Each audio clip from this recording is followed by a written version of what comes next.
Halo Brewokers, selamat datang di Kupas. Kita ulas film asik seru. Di video kali ini saya akan mengupas alur cerita film Quo Vadis Aida tahun 2020.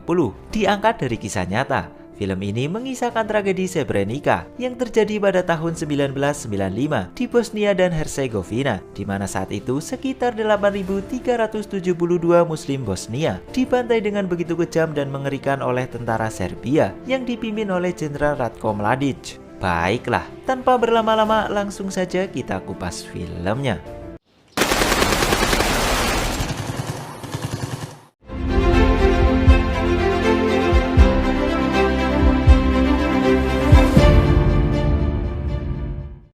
Film diawali dengan memperlihatkan para anggota PBB yang tengah melakukan diskusi dengan wali kota Srebrenica. Kala itu konflik antara Serbia dengan Bosnia-Herzegovina terus meluas. Kota Srebrenica yang menjadi zona aman internasional pun mulai terusik. Wali kota Srebrenica mendesak PBB untuk segera mengambil tindakan, karena jika tidak maka puluhan ribu nyawa warga sipil akan terancam keselamatannya. Dibantu oleh sang penerjemah dari PBB bernama Aida yang merupakan warga asli Srebrenica, sang wali kota pun menyampaikan maksudnya tersebut. Oni su s tenkovima sve bliže i bliže iz sata u sat. You said it again 2 days ago when they besieged the town.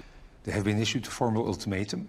Kaže da rade sve što je u njihovoj moći, dali su Srbima formalni ultimatum. Namun hasilnya pihak PBB di bawah pimpinan Kolonel Karmans hanya memberikan ultimatum kepada tentara Serbia untuk segera meninggalkan kota Srebrenica, dan jika tidak dipenuhi maka pihak PBB akan mengerahkan sekitar 40-70 pesawat tempur untuk menghabisi tentara Serbia.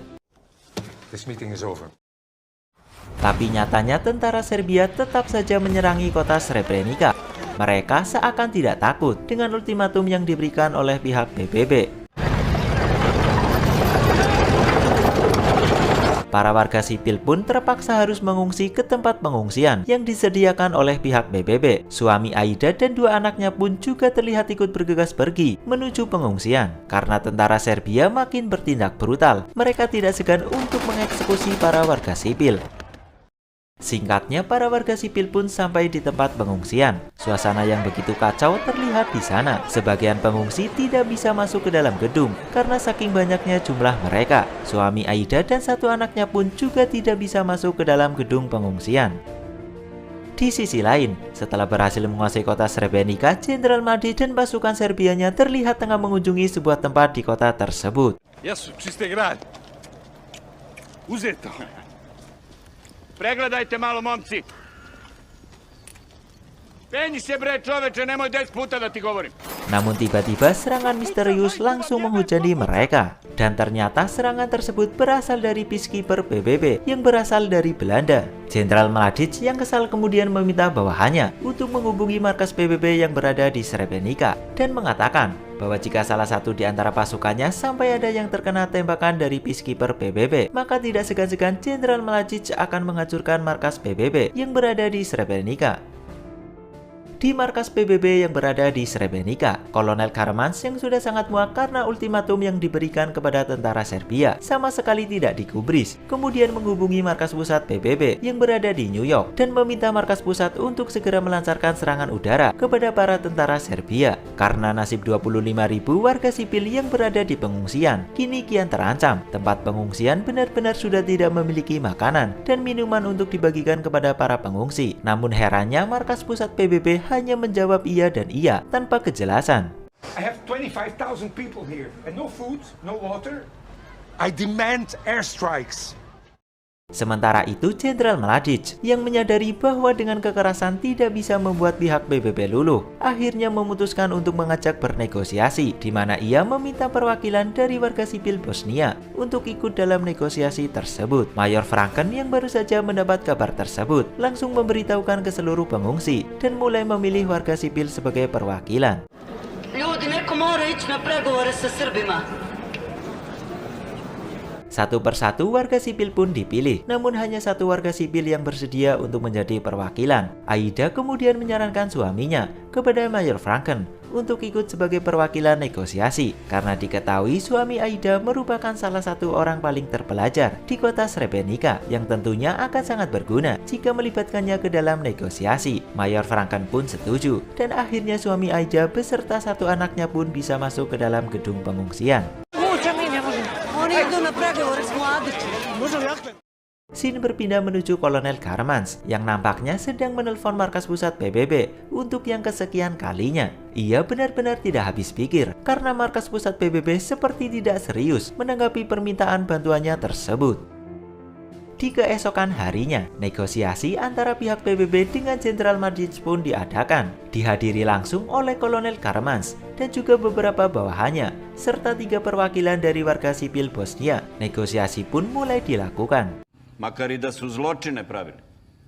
A i jesu mnogi. Srebrenica is a safe area under protection of the United Nations. Dovoljno je da kažete šta želite. Izrazite vašu želju na 4 strane sveta. General, if you need the help of my soldiers, they are ready to assist you.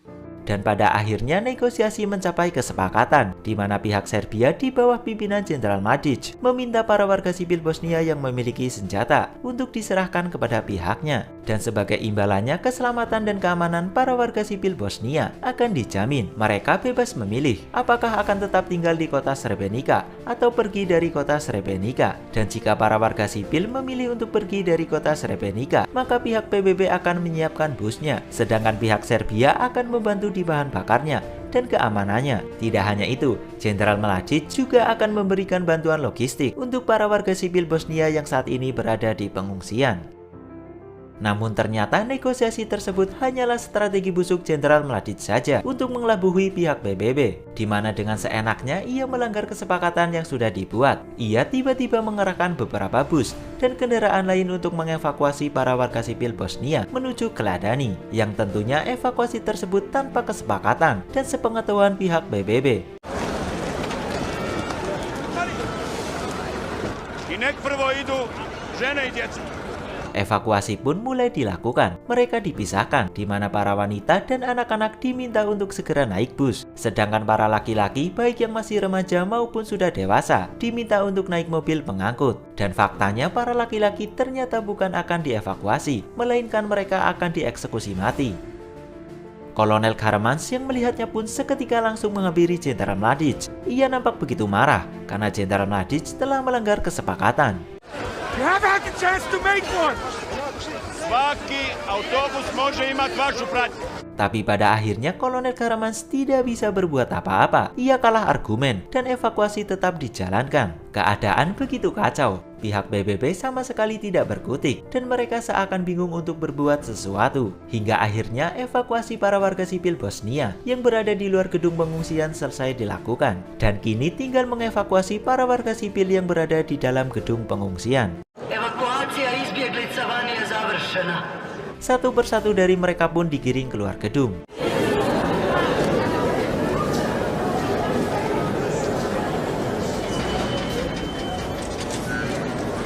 Sementara Aida beserta suami dan kedua anaknya yang sudah mengetahui bahwa evakuasi tersebut akan berakhir dengan pembantaian, terus mencari cara untuk bisa kabur dan lolos dari para tentara Serbia. Aida yang saat itu bekerja sebagai penerjemah bagi PBB, mencoba meminta perlindungan bagi suami dan kedua anaknya ke Kolonel Karmans dan Mayor Franken. Namun baik Kolonel Karmans maupun Mayor Franken tidak mengabulkan permintaan Aida. Mereka menyarankan Aida untuk pasrah saja dan segera menyerahkan suami beserta kedua anaknya ke pihak Serbia untuk segera dievakuasi, karena jika tidak maka akan membahayakan pihak PBB.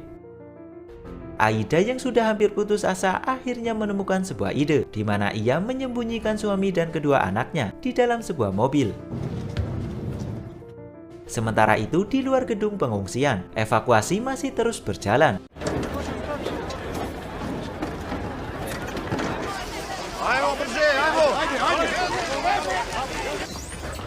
Dobar dan. Kako ste? Žao mi je što je do ovoga došlo. Želim vam sretan put. Hingga satu persatu bus pun terlihat akan meninggalkan gedung pengungsian. Namun sialnya di saat itu juga, suami Aida beserta dua anaknya ketahuan dan pada akhirnya mereka akan tetap dievakuasi oleh pihak Serbia. Why? We stick to the rules here. I've put him down as an official representative of the fugitives. Stavite bar jednog sina na spisak. I made myself pretty clear here. They're not on the list. You're asking me to do the impossible.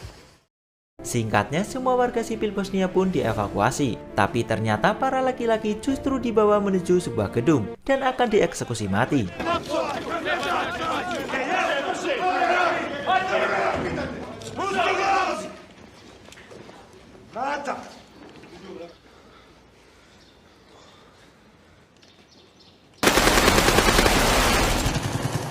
Pada akhirnya mereka semua pun tewas, termasuk suami Aida dan kedua anaknya. Beberapa tahun kemudian, pihak Bosnia dan Herzegovina akhirnya menemukan lokasi para korban pembantaian. Dan untuk kepentingan identifikasi, tulang belulang dari para korban pun dikumpulkan. Para keluarga korban juga terlihat ada di sana, termasuk Aida. Dan film pun rampung. Baiklah, itu dia alur cerita film Quo Vadis Aida. Jika kalian suka dengan video ini, silahkan tinggalkan like. Dan jangan lupa subscribe channel ini, serta nyalain notifikasinya. Saya Ricci pamit, salam Rewalkers.